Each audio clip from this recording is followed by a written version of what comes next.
कई साल पहले टीवी में आया था एक घुसपैठिया जिसको पुलिस ने पकड़ा था।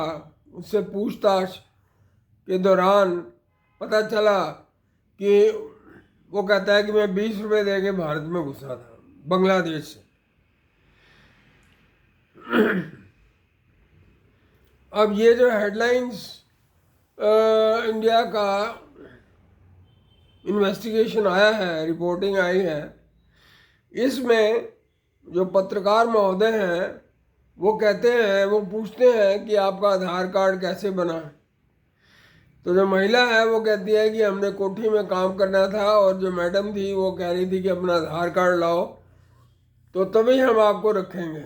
उस मैडम ने तो ठीक किया, लेकिन आधार कार्ड बनाने का तरीका जो है वो सवालों के घेरे में है।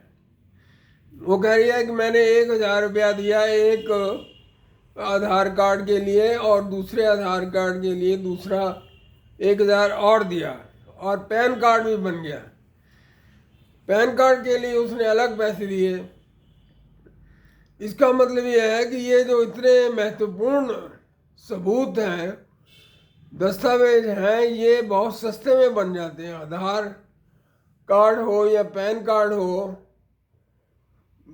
आपकी आमदनी चाहे जितनी भी हो लेकिन पैन कार्ड बन जाता है और इतने सस्ते में बन जाते हैं।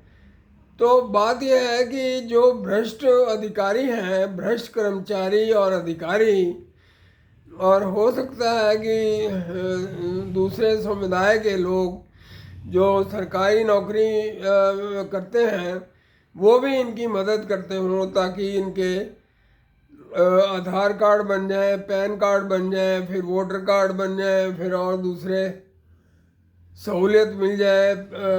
बैंक में जाके इनके वो भी खाते भी खुल जाए और उसमें सरकारी पैसा आना शुरू हो जाए। तो इस तरह से ये जो कार्ड बना के अपने आप को भारतीय नागरिक साबित करना, ये बहुत ही एक आसान काम हो गया है। और इसके अलावा न केवल आसान काम है बल्कि ये एक बहुत ही बड़ा खतरा हो गया है भारतीयों के लिए, भारत देश के लिए। मैं कई सालों से कह रहा हूँ कि भारत की जो आंतरिक सुरक्षा है वो सही नहीं है, वो ठीक नहीं है, क्योंकि ये लोग आ जाते हैं कहीं ना कहीं से और अपने कार्ड बनवा लेते हैं और इस तरह से वो फिर वोट भी डालते हैं और वोट डालते हैं ऐसी पार्टियों के लिए जो देश विरोधी हैं। और वो देश विरोधी पार्टियां जो हैं इनके पक्ष में खड़ी हो जाती हैं, इनको सहायता देती हैं, हर तरह की उनको फैसिलिटी दिलवाती हैं। और अगर इनके ऊपर कोई एक्शन होता है तो उस एक्शन का विरोध करती हैं।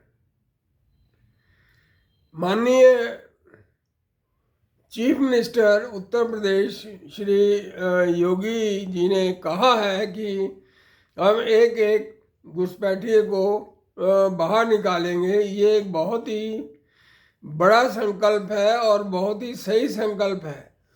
कई करोड़ लोगों को जो है ना यहाँ से निकालना पड़ेगा, तभी ये हालात सुधरेंगे। ये लोग हमारे देश को हमसे छीन रहे हैं, हमारी आज़ादी को छीन रहे हैं। ये लोग खतरा है। राह चलते किसी को भी मार देते हैं, किसी को कुछ नहीं होता है।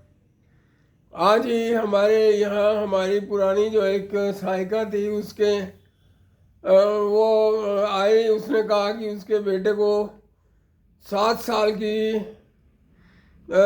लिए जेल में रहना पड़ा क्योंकि एक जो मुसलमान था उसने झूठा इल्ज़ाम लगा दिया कि उसकी बेटी के साथ ज़बरदस्ती करने की कोशिश की है।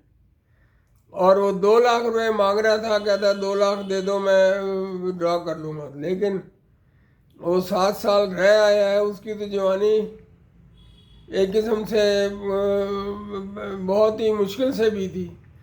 इसी तरह के लोग हैं जो झूठा इल्ज़ाम लगा के और फंसा देते हैं और फिर पैसे मांगते हैं। तो इसलिए जो लोग ऐसे हैं उनको बाहर निकालना चाहिए। बांग्लादेश का जो बॉर्डर है वो सबसे ज़्यादा सरदर्द वाला बॉर्डर है, क्योंकि 4000 किलोमीटर से लंबा ये बॉर्डर है और अभी भी 400 किलोमीटर ऐसा बॉर्डर है जिसके ऊपर फेंसिंग या तार नहीं लगी हुई।